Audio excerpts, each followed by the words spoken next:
I actually thought we already started. Nah.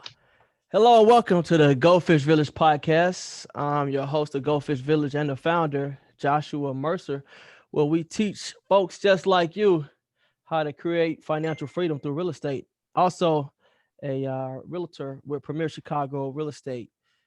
Today, we got a special guest in the building, man. A man who needs no introduction. This man has single handedly revived Chicago communities There you go. There one you by go. one by one. He is a developer. This brother quit his job making 10 figures to go and Yeah. rehab Chicago South Side. But yeah, you quit your job, left corporate America, Yeah. something that's not easy to do, especially when you got kids and you're married and you got Yeah. bills and a Yeah. lifestyle. But this Yep. is Marcus Daly. Marcus, Yeah. welcome to the show, man.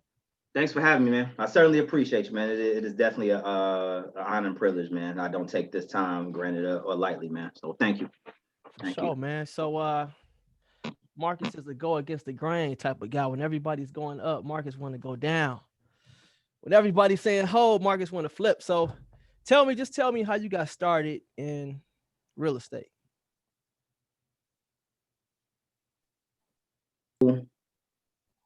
So really, it's funny you say that about going against the grain. So I'm a I've always been a firm believer that if somebody's going right, then chances are there's some opportunity to go left.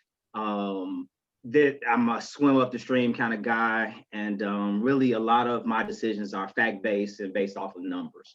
Um, so I'm a pretty transparent guy, so I'll just be honest. So I was in corporate America 15 years. So mainly CPG companies, Kraft Foods, Tyson Foods, Bell Brands, and I was with a consulting company for a while. And essentially, while I was doing that, I always did real estate on the side. I always invested in a property. I lived in a three flat, rented out a couple units here and there. But then it just kind of grew to the point where I knew that wasn't my forever. So corporate just wasn't my forever. I never felt comfortable there. I never felt like it was my home. Um, I'm typically the only African American in the room. There's a lot of bureaucratic stuff there, but you learn a lot. So there's nothing wrong with corporate America. But I just knew that wasn't my forever place. And I always just had a passion for rehabbing. So essentially, it got to the point where my rehabs actually outpaced my 9 to 5 income. So I think I was making, last thing I was making was like 140, 150 grand in corporate, and then with some bonuses here and there. And next thing I know, I looked at my balance sheet, and um, I made more doing real estate than I did in corporate. So then my wife was just like, "What you gonna do?" Oh, um, wow. yeah, Because because I I would was burning imagine the this candle at probably both was ends. taking up a ton of time too. It was. So I was burning the candle at both ends. So I'm in 9 to 5, like 8 to 4. I'm in the office. And then I go home, wolf down something to eat, and then from like 6 to 9, I'm hopping in and out of buildings all night. In all type of neighborhoods from Inglewood to Chatham, Auburn, Gresham. So it just got to the point where it was like, you can't rabbits. So I made a decision. And I left corporate, and I had about like 6 months of expenses, and I paid everything up in advance, and then I just let everyone know. I thanked them for the opportunity, and then I made the leap December 4th of 2018. So any regrets on that?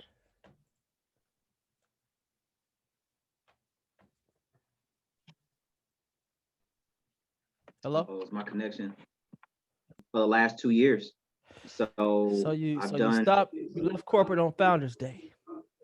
I did actually. I did. It was very symbolic actually. Yeah, there was so many reasons why that day just made more sense to just leave. Okay. Um So any so regrets at yeah, all? and Was it's it it's been a good ride ever since. so no regrets?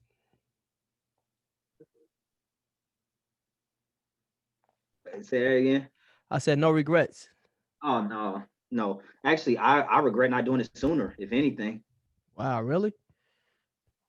So Yeah. what Only what has because changed since not having the 9 to 5? I mean, obviously you can focus more, but what else has changed? so I think there's a heightened level of awareness once you become an entrepreneur. Yeah, for real. You you know, I think you see things a lot differently. When you go to 9 to 5, you do the job, you get a paycheck. And again, I was getting paid good money. It wasn't like, I wasn't poor or broke or anything. I mean, my career was going relatively well. As an entrepreneur though, there is no ceiling. And I'm here to play the game of I love business. I love being an entrepreneur. I love growing things. I love projects. I love taking a staff and really managing and putting all the pieces together because I think that's a skill set that is very rare. Which I didn't surprisingly I didn't know how rare that was. That a lot of people don't have a skill set of being able to put people and projects and timelines and budgets together. Yeah. Um, so that's a skill that's very underrated. To me, it just comes naturally, but I just didn't realize there's so many people that just didn't know how to do that. So yeah, so that's what changed. I mean, I went from two guys, it was like me and like three other guys that were just helping me rehab buildings, to now there's like 23 of us. So Really? we went from that would take, it would take like 9 months or 10 months or maybe even like 12 months to do a rehab to now we've been able to condense that down to a 4 month timeline. My budgets used to be $60,000 a door, got it down to about 35 to 40K a door.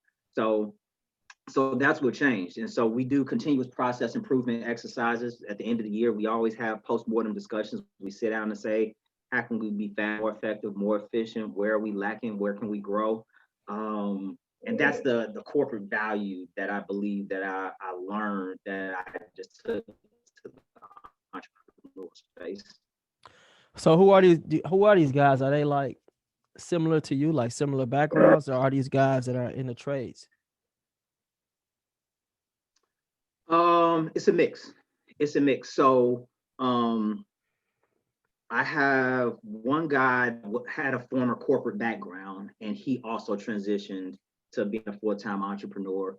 But he's able to help with the project management, financials, partnering on how to structure deals, how to actually source properties. So that was a good strategic relationship. And then everyone else is pretty much in the trade. Most guys are just in the trade. Many of them are just experienced. They've been doing it for 10, 15, 20 years. And really, we just gave them a home. We gave them a home because I think for a lot of guys that you'll realize in the trade, they bounce around a lot. They may not have a contractor that they respect and they can work with full time. They may not pay them well. They never have really good timelines. So there's a lot of gaps in how some people manage projects. The financial security, the stability of the projects, and it just helps things go. So are you giving these guys that work with you, are you giving them equity in some of the deals since they know that you're developing?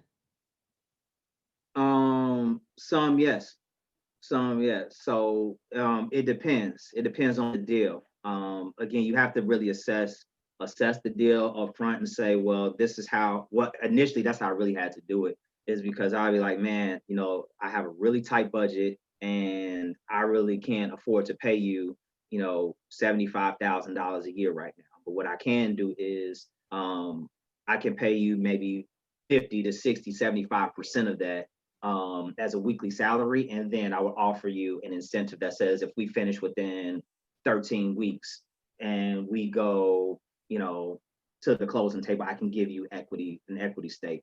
So then you kind of offer some kind of incentives to make sure it's done on time and under budget. And that's what helps to get you to the finish line without having to come 100% out of pocket.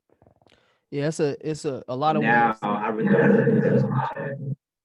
No, I'm saying it's a lot of ways to creatively get deals done, especially when you have a good relationship with folks. Right. Right. But you also have to prove yourself too, right? Like, so some guys, they don't know you from a hole in the wall.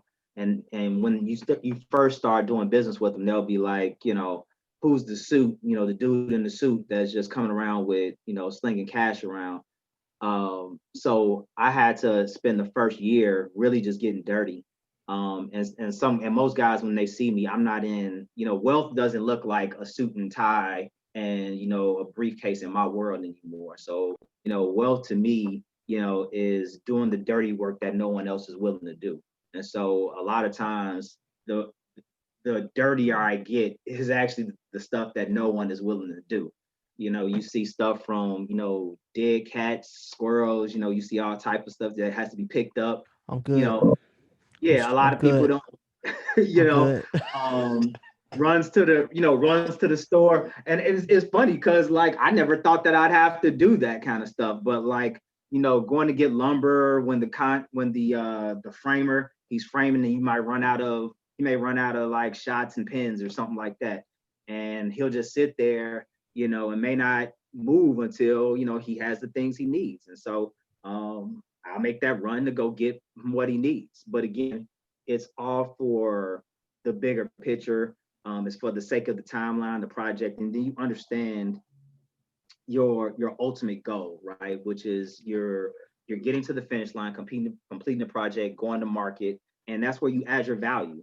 And so the more successful people have pockets of places where they just add value, right? It's not like there's not this one big silver bullet solution that says, hey, if I do this one thing, I'll be rich. No, it's actually day over day, month over month, year after year, you're constantly adding a little bit of value here and there. And that's where I found my pocket of success.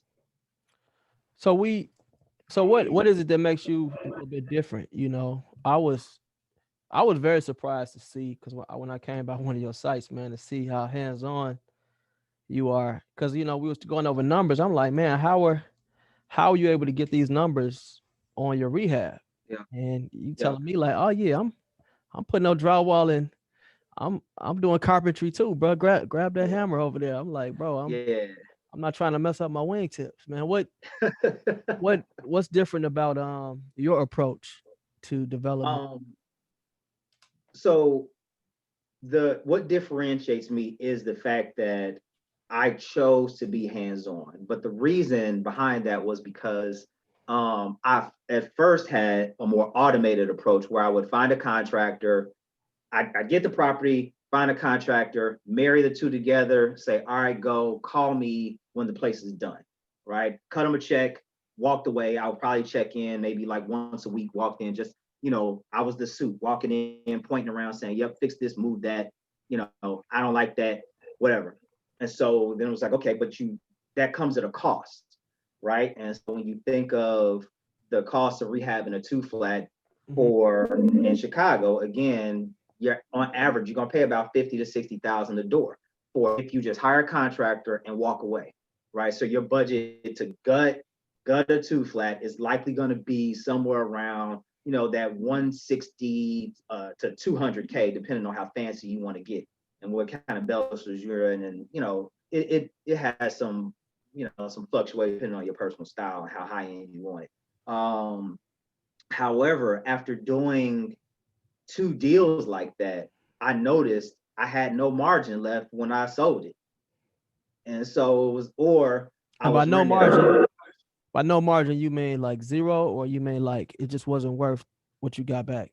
It wasn't worth it. And so the projects were taking too long. I was paying just enough to make maybe 20,000 or $30,000, and it took 9 months to do it. And so, you know, the projects were done well, after fighting with the contractor the whole time, you do the numbers and you walk away and you notice that the contractor made 30, 40, $50,000 as the project manager. There was a lot of materials and hidden costs and, stuff in there is just a lot of fluff. And you realize like the contractor actually made more money than I did on the deal. It's always a contingency with contractors, man. It's always Oh, contingency. if you put 10% contingency, they're going to use 10% contingency, right? Yeah. Because they know it's there. They know your 203K has already approved it. They know that the funding is in there. So for right reasons, they're gonna use as much of the money as possible because it ultimately benefits them. So after doing those numbers 2 times and walking away with like 20,000 after the deal was sold, it was like, well, hell, the contractor just made 50 bands on it. I only made 20 and I own the joint. Right. And he probably doing multiple flips at the same time. Exactly. And so then I had to really just peel back those layers and say, well, at minimum, I can take out 50,000 of this cost by just doing it myself and doing the pointing and the orchestrating. So basically you're just quarterbacking the deal. I mean, you quarterback in the plumber, electrician, the HVAC guy, the carpenter, and really you're doing the same thing he does, except he just may have the experience to do it, or he's going to actually handle the materials. But again, for 50 grand, I'll do it, and so that was my philosophy because it made sense to me to just remove. I'm a big removal of the middleman. I don't like layers. I don't like going through people that don't have the ability to make decisions. And realistically, stuff just gets done faster because then the contractor has a story, something happened, somebody didn't show up to work, somebody got hurt. There was always like some reason why it wasn't done to my level of expectation. I have pretty high standards. So, if it's going to be done with quality and I'm paying you for quality, then I at least need it to be done exactly to my specifications. And so I just wasn't getting that. And so then I was like, all right, well, let me just try it myself. Let me just try one. Let me just, I don't know if you ever heard when people say, just try doing something for 6 months and then see what the results look like. So that was my come to Jesus moment to myself where I was like, all right, Marcus, it was almost like a scene out of Batman where he had to go back and he had to just totally strip himself down and kind of restart, and rebuild himself back up. That's kind of what it was. It was like just lose the suit, lose the tie, lose the, all the pretentiousness. You're not in corporate anymore. Just get that out your head. And so I had to get that out of my head. And that's when, I had to get dirty. And that's when you would come to the site. I had to get dirty because I had to learn. I had to learn how much, a sheet of drywall costs. I had to learn how much, a stick of lumber is. I had to learn, how much paint is and this and that and this and that. And so you don't learn that in a book. You don't learn that on YouTube. You don't learn that on TV. And you just have to see it for yourself and actually put the budget and do the numbers. And so that's what happened. So I did it once, and then it turned out I ended up making on that deal. I ended up making $50,000 more than I did before. It was like, oh wow, we just made a discovery here. Yeah. Just trim the fat, and once you trim the fat, you realize maybe it's not that bad. Just placing orders and sourcing materials yourself. It's not that bad. I'm losing weight. I get to be creative. I don't have to go to the gym anymore. And so I'm sure you sleep good.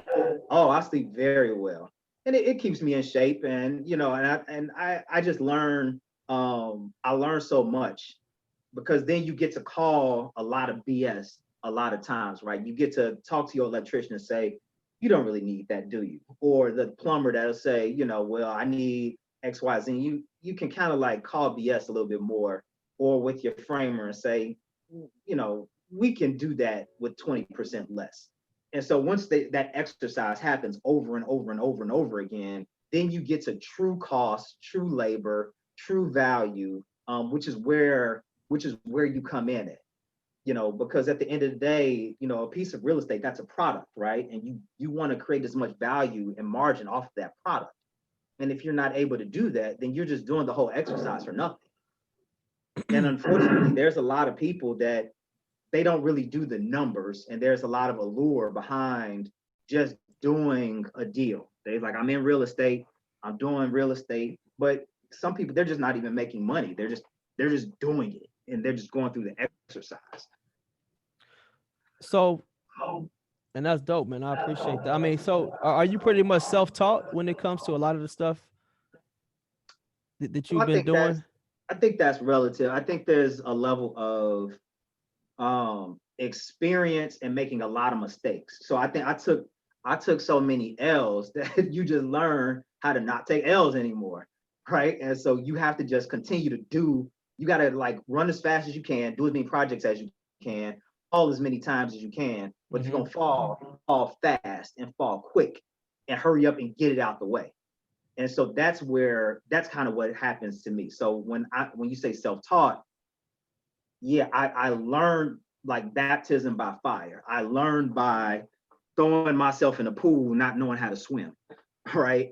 So I just started kicking and paddling, and then eventually, yeah, I learned how to swim.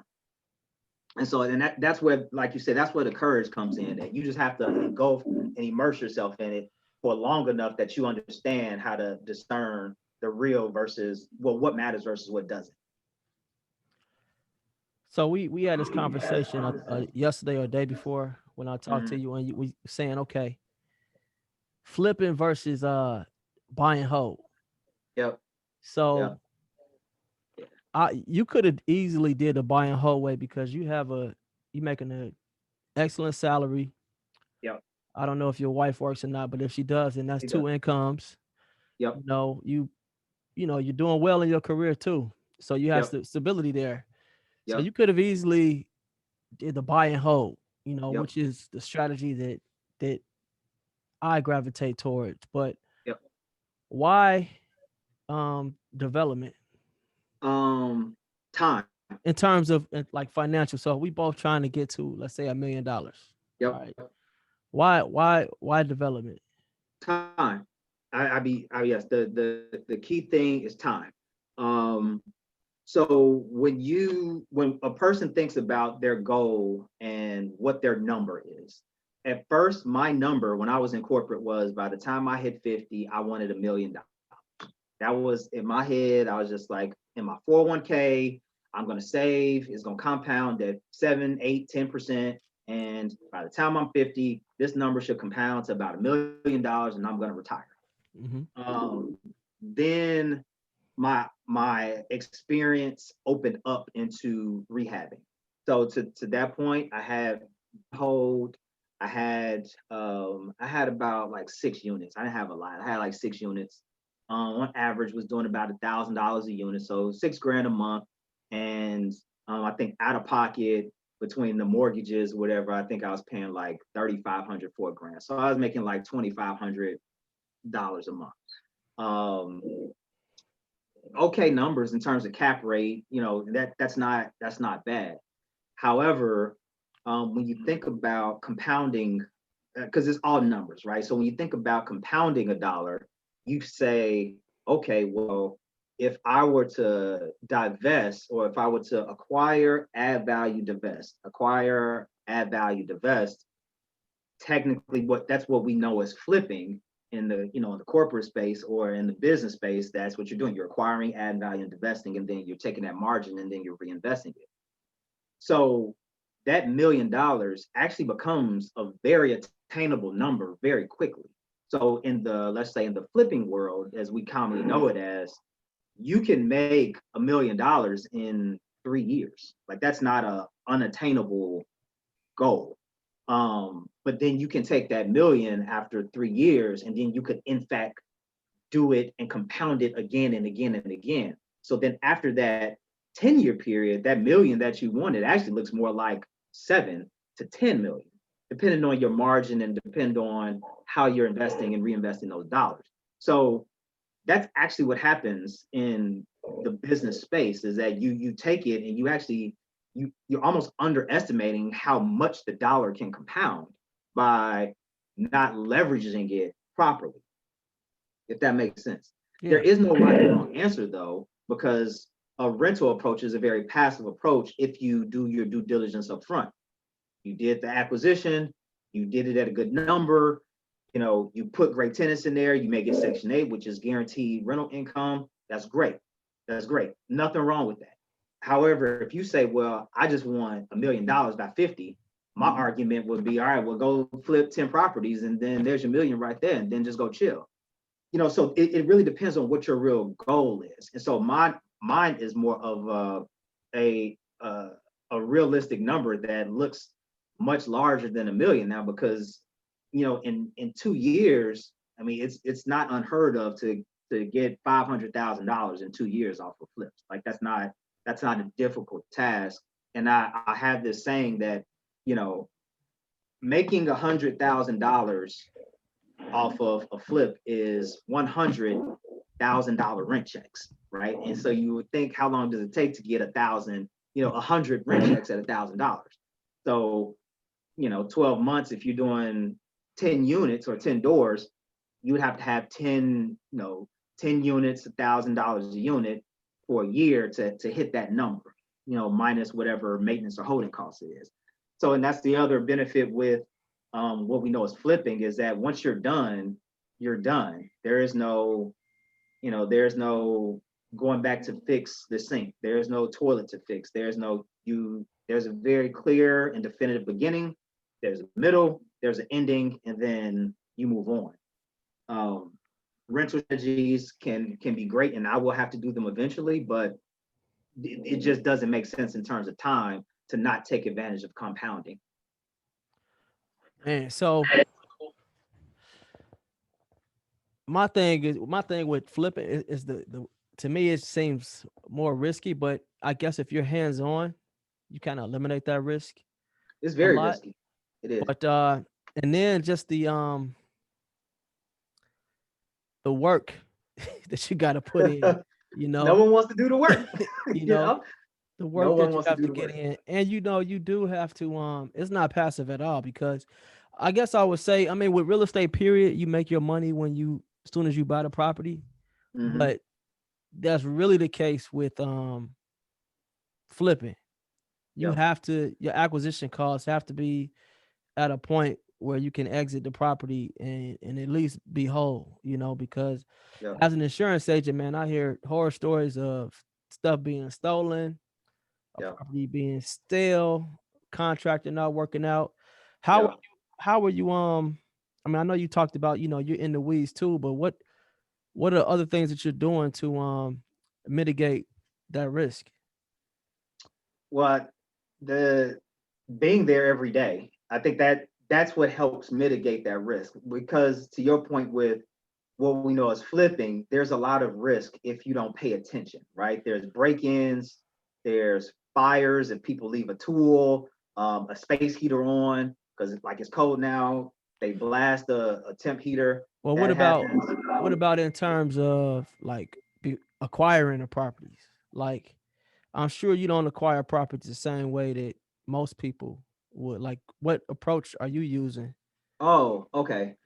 So so it's a mix. I think after you develop a brand as a real estate investor, you get your phone rings a little bit more, right? So you know, whether you're a real estate agent or real estate investor, once your brand is just known that you're the guy that, he pays cash for properties, they'll say, all right, well, my grandmother she's getting too old, come by and just take a look at this place. And so we do that sometimes. Or the MLS, I mean, there's some good stuff on the MLS. I mean, then you got a lot of people that just call you, or they'll just send you email lists, and it's just a lot of weeding through. They got people that wholesalers will call you a lot.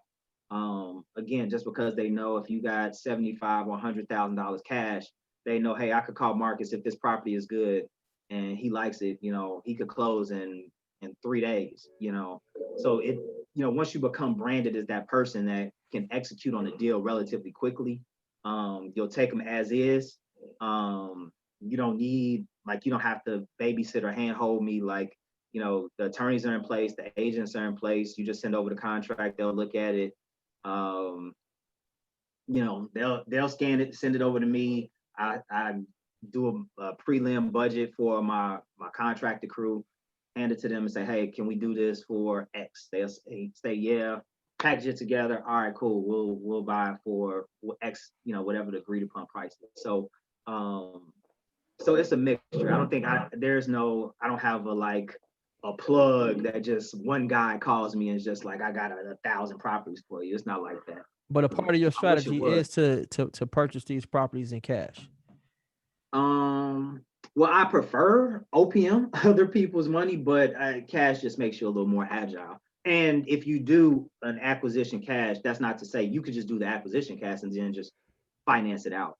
Like that's too with some investors. So for people watching, like, what's the benefit to purchasing? What's the benefit? Cash? What's the benefit to purchasing something in cash?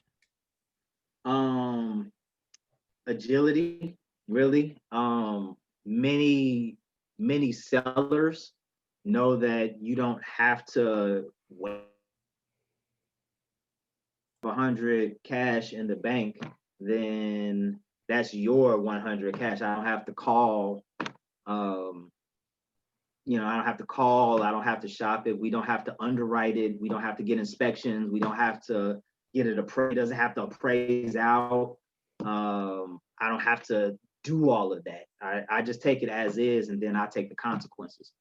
But again, that I take as an investor.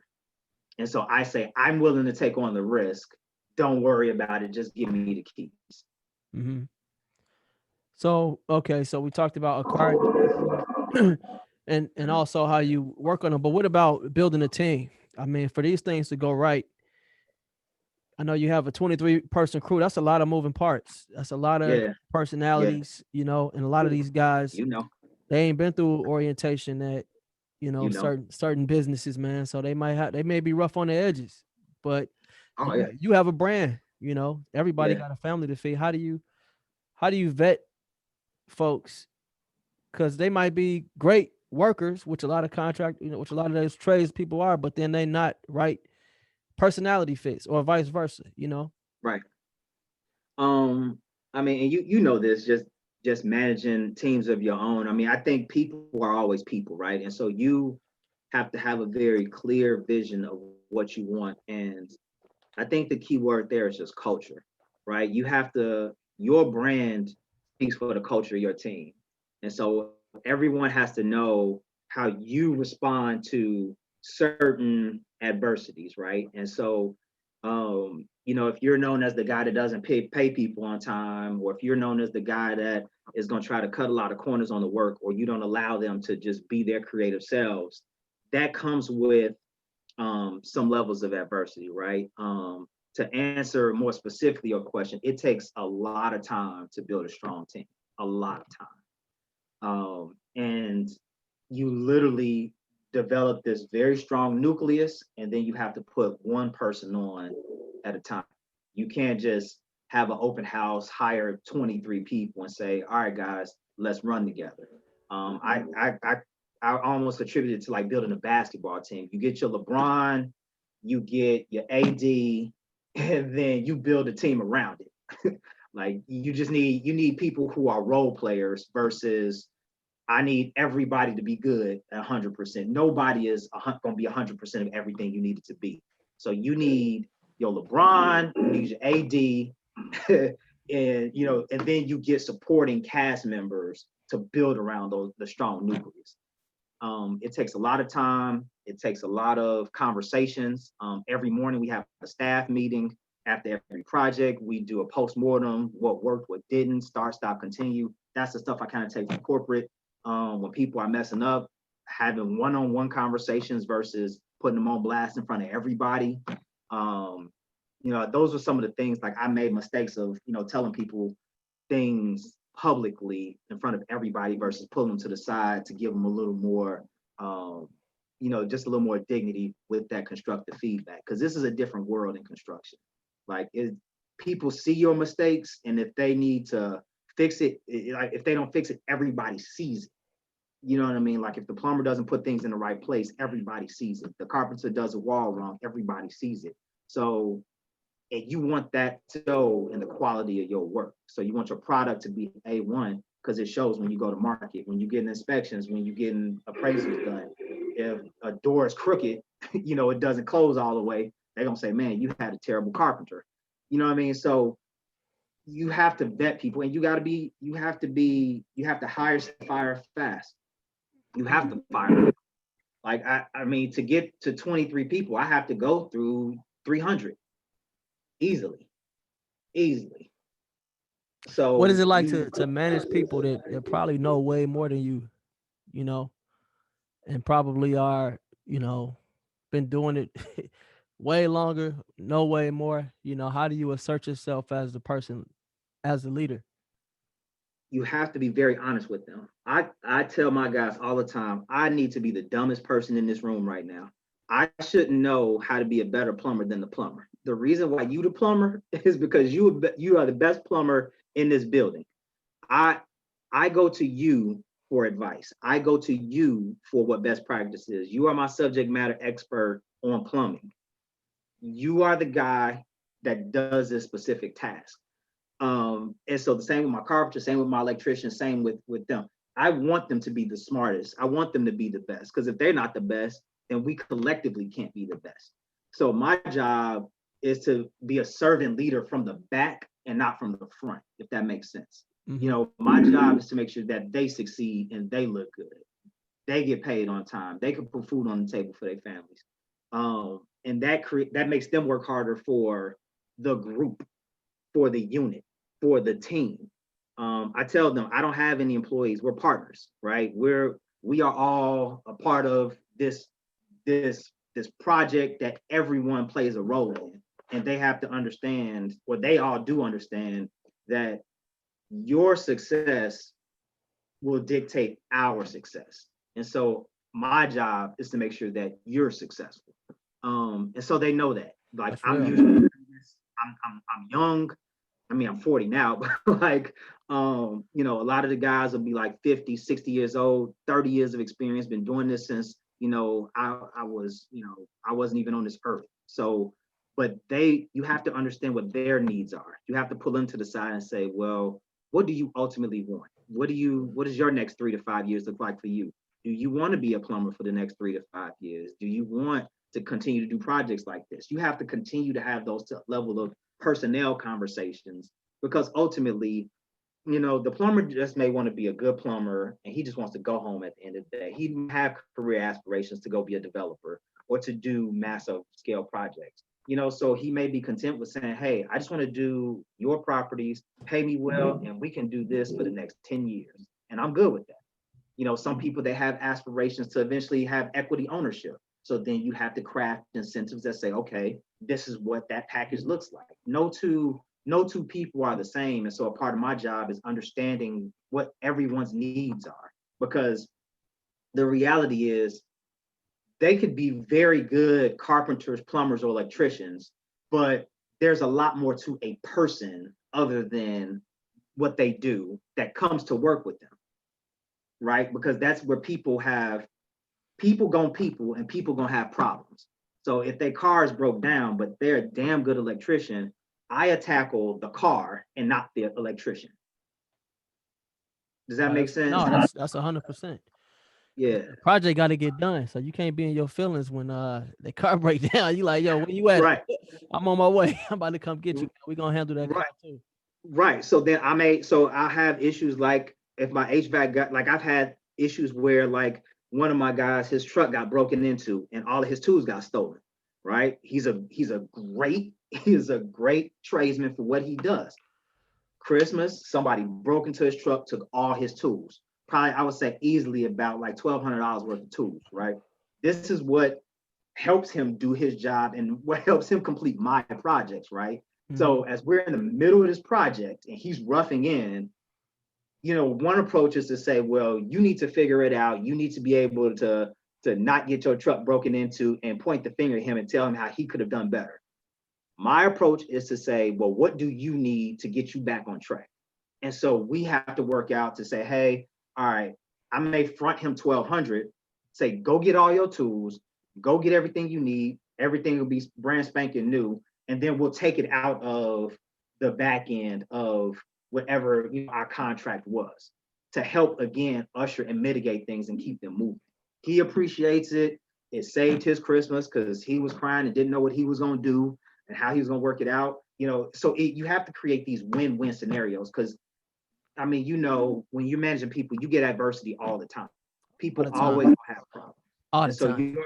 All the time. And so your job is literally to be a problem solver. So so everybody knows I don't know how to do anything. Everybody knows at most I know how to sweep and clean better than anybody else, right? I don't know how to be a good carpenter. I don't know how to be a good plumber or electrician. So that's the key of I am the problem solver.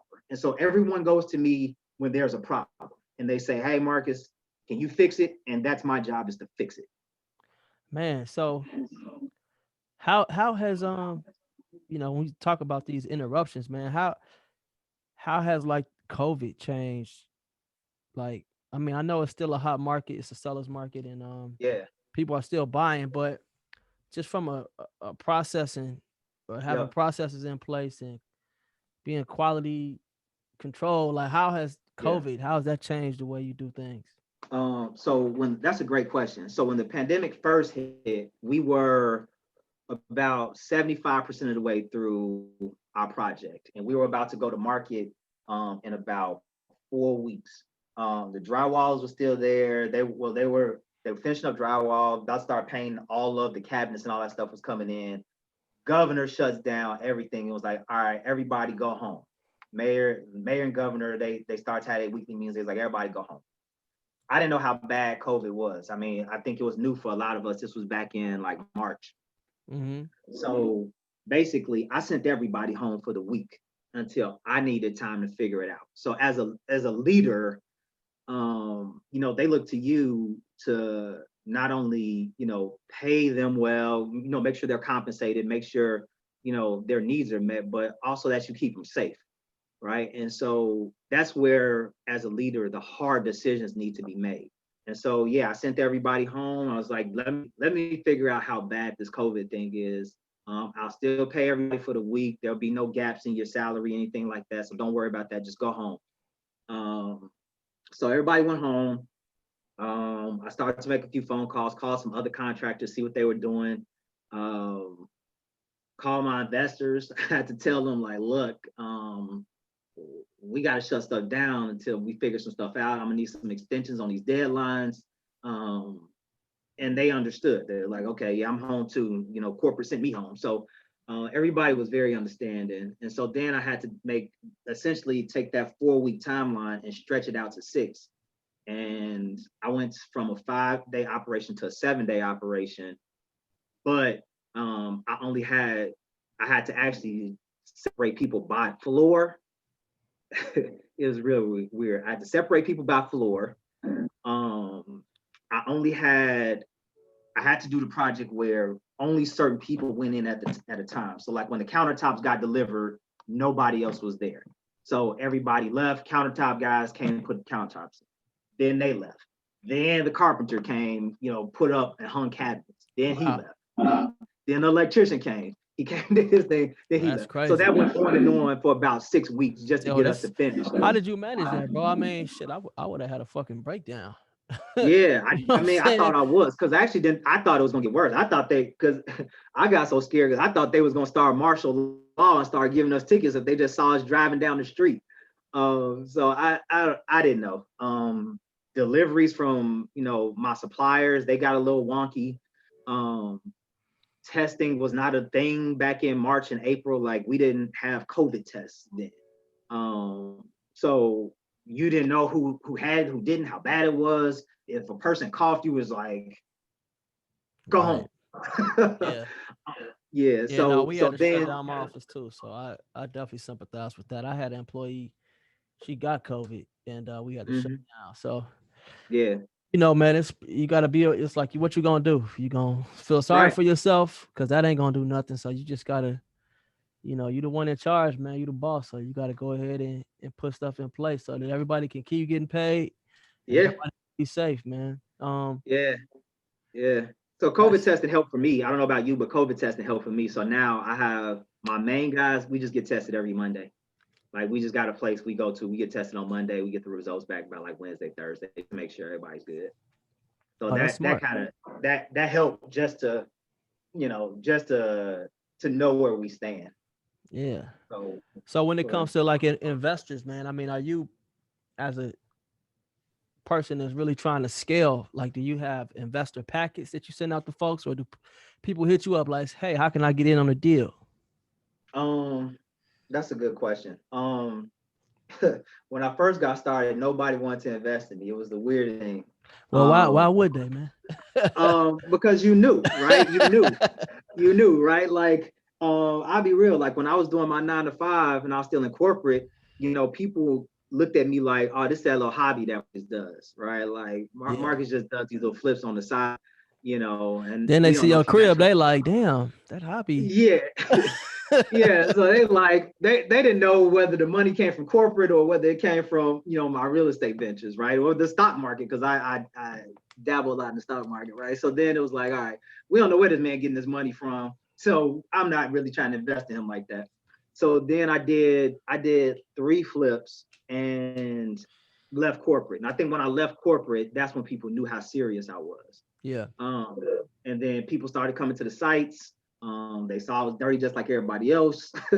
And then, some people need receipts, man. Like some people just need to see, like, I'm about this life. Like I come from a humble background and I'm not too good or above anything. But that makes you better though, right? Oh, absolutely. Absolutely. When people when people want that proof, that makes you better. Right. And they know that I'm on site. They know that they have some sense of security that, again, after doing 3 flips, I had the money at that point to do it myself. But again, it helps to scale it, to your point, when you have other financing or other areas of avenues of finance. And then I just had everything, my flips, I had that as collateral, right? So then I can invest that in the stock market and let that grow, so the market, is doing something favorable. It's growing, personal stuff is growing. But again, if the place catches fire, I can always just go sell all my stocks and say, all right, Mr. Investor, yeah, the building caught fire, it didn't work out, here's your check still. So then that happened probably about another like 3 or 4 projects. And then it was like, all right, I don't need the investors anymore. And then we started to move to institutional financing, because then it was like, all right, you did 8 flips.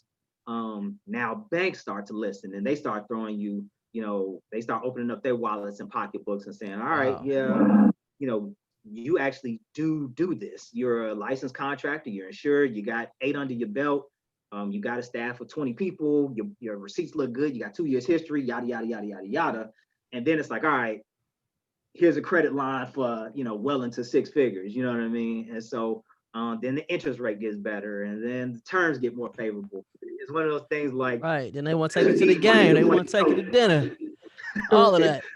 Yeah, and that applies to so many things, man. But that's a good thing you bring up the bank, man. So we all know that key people that should be on a person's team in terms of real estate. We know tradesmen, but what about those other individuals that keep you out of trouble in April? And if that property does burn down or whatever, who are the key players that you have on your team in that regard? Or if you were telling somebody like, hey, you're gonna need this or this or this. Oh, so my fave 5, these are people, to your point, that aren't even in the property. My accountant. So my accountant is like my best friend at this point.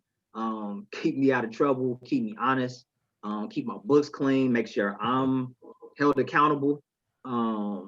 And to that point, like a lot of people don't realize, or it's crazy because your accountant, when you work a 9 to 5 or you're not like an entrepreneur in my world, I only met my accountant once. Like I went once a year, here's all my stuff, go run the numbers, file my taxes.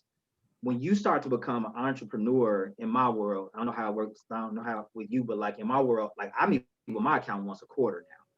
So we have quarterly meetings because where transactions are happening so fast and there's so much activity happening.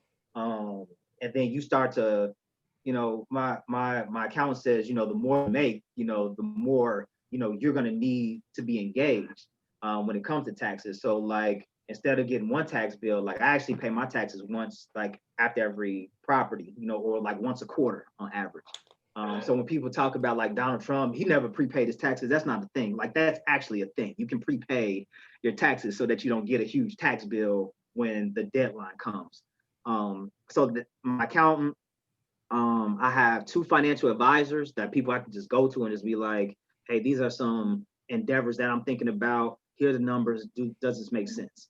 Then my insurance person, right? Your insurance person, and I have different insurance people for different things. So then you got contractor and builder insurance, you have property insurance, you got risk insurance. I mean, you know this, but like for the people listening to your podcast, like there's so many different, layers of insurance. Like you easily could have, I easily have at least three different insurance agents for three different things. And my attorney, I got two attorneys. So two attorneys, you got to have that. One is a real estate specific attorney. I wouldn't recommend if you're doing real estate, you do business with someone who's not a specific real estate attorney, that understands real estate law, how to finance or how to do like transactions, closings, all that stuff. And understand the verbiage, because there's real estate verbiage that's much different than, I've had an attorney that was like a civil rights attorney doing like real estate transactions at first, right? I thought it was like, well, this law, right? You understand, and he didn't get it, so I had to fire him. But like, so that, and then I'm trying to think. Oh, and real estate agent. Sorry, your real estate agent is your plug. Yeah. Yeah, you gotta have a good agent, man. Your agent that can make sure your appraisals come back at value. They're your eyes to the market. They could do the CMAs for you. They can make sure the ARVs, when you go into the deals. And, I'll say, hey, here's the property. I just bought it. How much money, should I put in this? Because I need to know how much it's going to be worth when I'm done in 4 months, right? And so I need him to do a market analysis and say, yep, this place is going to sell for more than 350. So don't bother putting XYZ in it. So, because I could get kind of high end when it comes to cost and budget. So that's the team. That's the team. Damn. So how do you limit your tax liability, man? Because when you getting checks 50K plus, Yeah. I mean, essentially, that's a lot of bread, and that's a lot of responsibility for you to self-report and do all of those things. How do you limit your tax liability? Well, really, and I'm not a tax expert, but most of that comes from your conversations with your accountant, right? They'll give you a lot of strategies. They'll give you a lot of just advice on what to do and what not to do. When you talk about itemizing deductions, maximizing your expenses for the year. Sometimes I might push a closing out to the next year just so that I don't, if you want to not take the capital gains on it, instead of closing on December 30th of 2020, you may say, all right, well, let's just kick it out a week and then we can pay those capital gains in 2022. Oh yeah. Yeah. So auto expenses, maximizing mileage and fuel, all of that, setting up SEP IRA plans and maximizing contributions to, as individuals. Absolutely. So individual SEP IRAs and 401ks, you can max those out.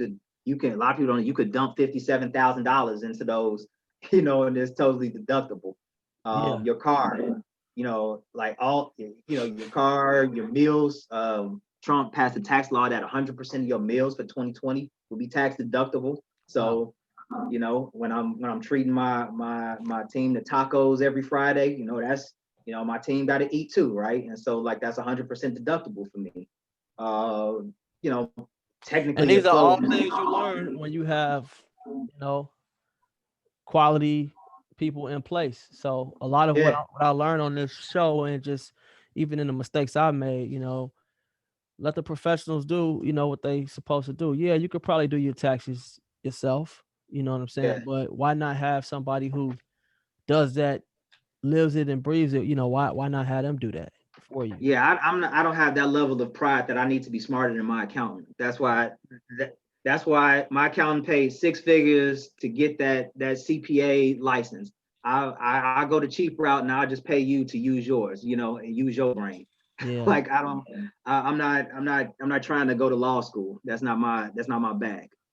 So what's the end game?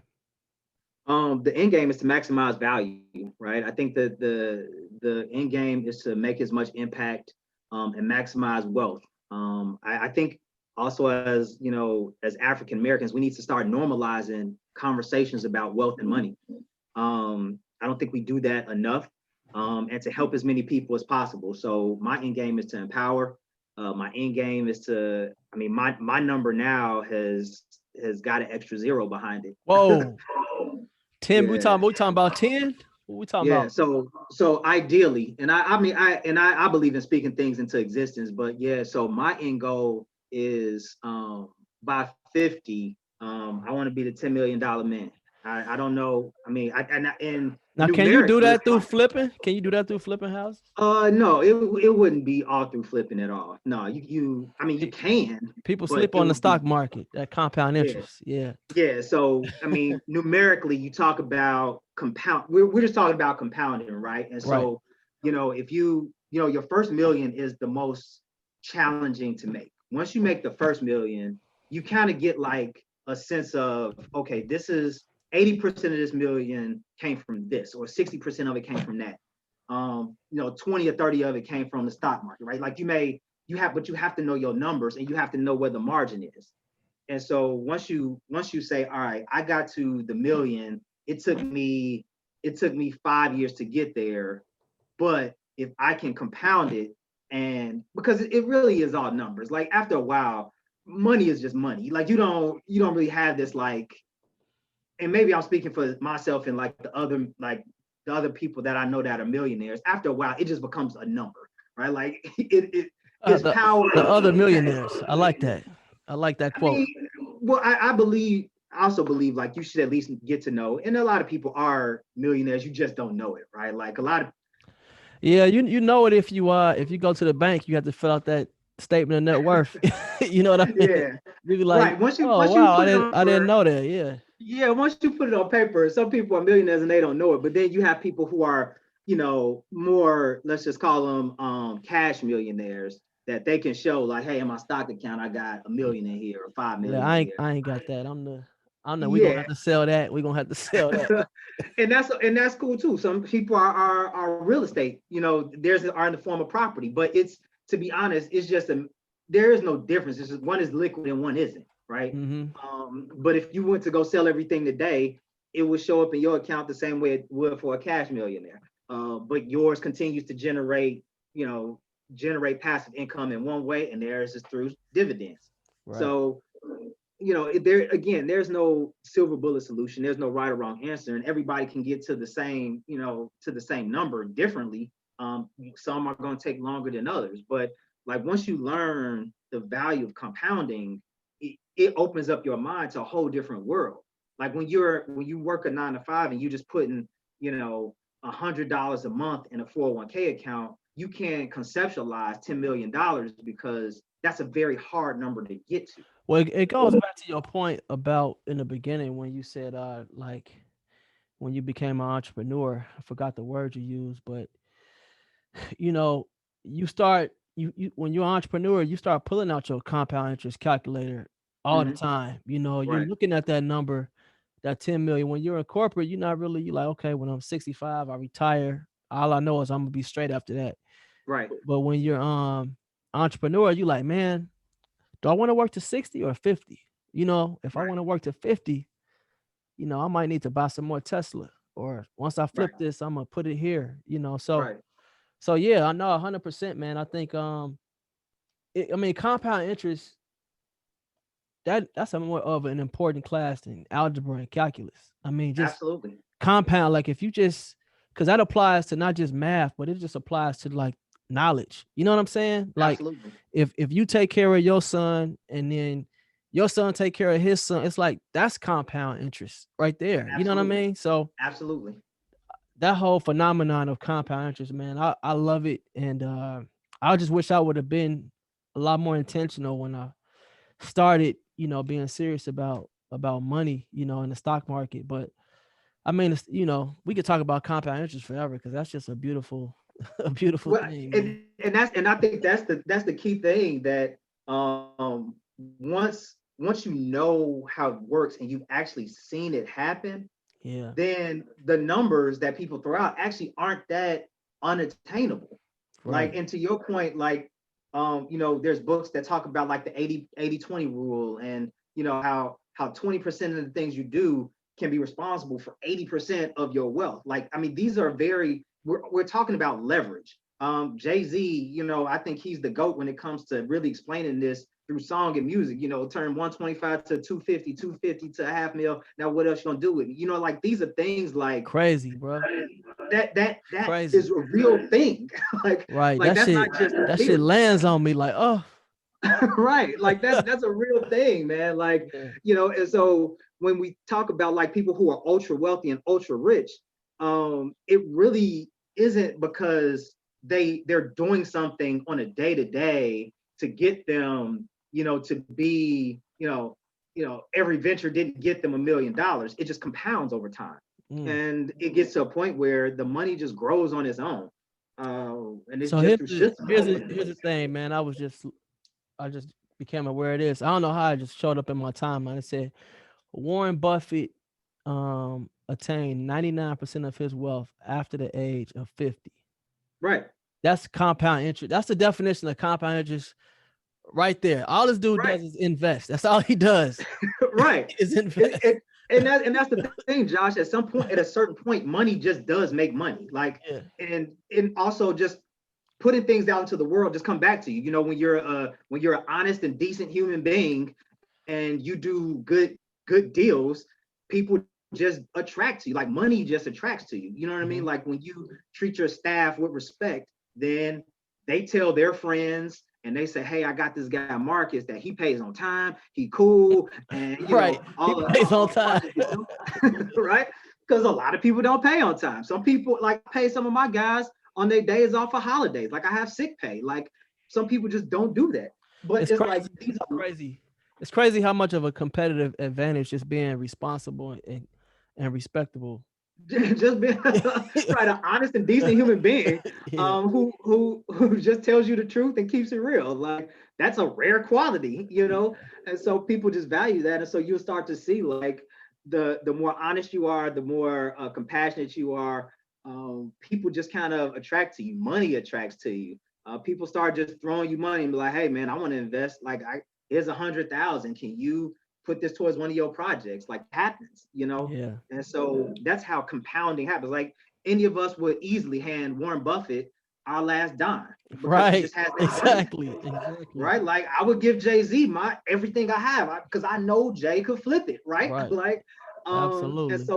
so we, once we develop that brand at our level, there it's not unattainable. And Hmm. and I would challenge people to just literally just take a calculator, put in 100,000 and just put times 1.2 and just hit equal, equal, equal, equal, equal, and just keep hitting it 10 times, right? And then that's all compounding is. We're not talking about, some magic in the Yeah. hills that isn't accessible, right? Like, we're just talking math. And Yeah. so That's so scary. that's really it, man. Scary. That's really it. So I say hold for appreciation, for cash flow, taxes. Market says nah, bruh. Nah, No, nah. I don't say nah. I don't say nah. But what I do say is understand your numbers and time, right? And so one thing that to your point, and a lot of people say is, man, well, if I knew then what I know now, I would have taken advantage of it. Well, Mhm. my philosophy is, if I'm 40 years old and I have the strength and wherewithal in my body, and I have the tools, the knowledge, and the expertise to compound dollars at a faster rate, take advantage of this time so that when it's time for larger opportunities, you are in a financial position to do that. So that's no different than Amazon being cash heavy, Google being cash heavy, Tesla being cash heavy. So that when these opportunities come for the 50 unit building, Right. you're in a position to do it. Versus if you're cash poor but building rich, then someone comes to you and says, "Hey, I have this 50 unit for $1 million." You'll say, all right, hold on. I got to go sell this and I got to go call such and such, versus someone who's cash heavy and has been doing flips and just has it in a stock account can say, all right, well, I could just leverage this. Here's because for an investor, you only need 20%, right? And so you say for $1 million, I just need 200 grand, and then I can leverage my line of credit for the other 800 grand. Man, so again, that's leveraging but the more cash you have, the more you can leverage. So that's how I think cash is king. Cash is king. Cash, and then when you start to leverage it and understand the power of credit, then that cash is only 20%. As that cash, let me say it a different way. That cash is actually a fifth of your buying power. So think of it that way. So what's the other 80? So the 80 is credit. Oh, okay. So that's other people's money, right? Right. So for every that's a fact. That's a fact. So for every $100,000 you have, that's $500,000 in investing power. Like, just pause there. For every $100,000 you have, that's $500,000 in buying power. Yeah. No, that's real, because I mean that goes with refinancing, that goes with purchasing commercial properties, all of that. Yep. Even hard money lenders. Like I went to hard money, they was like, well, we'll give you 5 times however much cash you got on hand. Exactly. And I remember seeing that, and I think that was the first time I got approved for like $1 million. I was like, just seeing that approval, I was like, damn, I made it. But to your point, you have to know how money works. You know what I'm saying? Because you'll get fooled thinking that you could just spend that money and you straight. You got to have an exit strategy, and you got to be, you got to know what you're doing. But yeah, you're 100% right, man. You're 100% right. So because if you can't manage $1,000, you can't manage $100,000. Nope. Right? Nope. I tell people that all the time, man. Even when they say stuff about like certain actors or like the Kardashians or whatever, oh, they only got this because of such and such. I'm like, they might have got that start, but it's hard to sustain that shit. You can't just be don't think that Kim Kardashian is just smiling, you know what I'm saying, every day. And them daughters is just smiling. Like it ain't easy to get to $1 billion. I don't care who your mama is, who your daddy is. That's some work. But I want to ask you this question, man, before we leave, man. Why do people fail in real estate? I think it's a combination of things. And failure is a relative term. I understand the question, but I think it's a relative term. So I've taken a lot of L's myself in real estate, but I look at the L's as lessons and learning, right? And so a lot of people, in the definition of taking a loss or failure, is A, you didn't do enough research or due diligence. B, you didn't really do the numbers, like you didn't really do the math behind it, or you were overly optimistic about the math.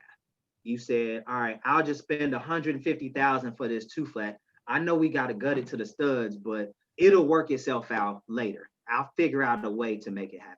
And then next thing you know, you hired a contractor that overcharged you. You paid too much for the building. You paid too much for the contractor. Now you underwater. And for that definition, you're in the red. And now you got a very harsh decision to make. So that happens a lot. People don't do the numbers or the math behind it. The second piece is they don't keep going. So they don't learn from the loss, right? And so I'm an advocate of running fast. Run as fast as you can, right? Like go full speed ahead. The problem is, or the challenge with that is, once you fall, make sure you understand what you just tripped over. You know what I mean? Like that's the big differentiator. A lot of people will just run and say, I fell. Yes. What did you trip over? They were like, I don't know. I just remember I fell. well, look at what you just tripped over and don't trip over it again and keep running. So then they'll be like, all right, well, I quit. All right, well, fine. This wasn't, you didn't have a passion for it and you weren't really about this life, because this is really a full context, right? And so like people like Mark Cuban, like he's one of my, like, I love him as an influencer. And if you follow him and just kind of study how he works, like some people are just passionate. Like I'm just passionate about business. Like I have a passion for just growing numbers. I like seeing the number grow. I love the art of the deal, right? Like I just love the deal. I love the sport. I love the competitive nature of it because I'm just competitive, right? I love getting things done. And I love providing for myself and my family and just getting to this like arbitrary number just to say that I did it, right? Because who knows, when I get to the 10 million, I might die and then just donate the whole thing to like the NAACP or something. I don't know. But like, some people just love the art of the deal, right? And so part of me appreciates just like the business aspect of it because I just have a passion for it. And some people don't, if you just say you into real estate because people that made money doing it, that's one thing. But eventually you'll kind of get weeded out if you don't really know what you're doing or had a passion for it, because you're making decisions that are based off of something that won't bear a return. So, so to answer your question, it could be lack of learning from the lesson, not being consistent, not understanding the numbers or minding your metrics, as they say, and not just working hard. Like some people just do not work hard. Like they just don't want to. They don't have the work ethic for it. Because you need a strong work ethic, and you have to understand that you have to do this day over day over day over day, year after year after year. Like this isn't you just gonna do 5 flips and you got $10 million. Like it's literally, it's like it's 50 here, 70 here, 30 here, 50 here, 50 here, and it just kind of happens over and over and over again. That's how you get to a big bucket of water. Not, you're not just gonna run off on a plug and just make $10 million. If that's the case, we've all done that by now. Yeah, for real. Yeah, so it's a long game. Marcus Daly, man, you've been a great guest, bro. Appreciate you taking time out, man. I appreciate you, Josh, man. Anything or any resource I could be, as always, just let me know, man.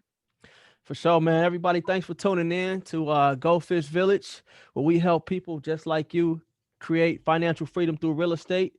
Check out episodes like this and more at www.gofishvillage.com. Also, if you're looking for a realtor, need help listing your property, or need help finding an investment property, holla at your boy, www.listwithmercer.com. Peace.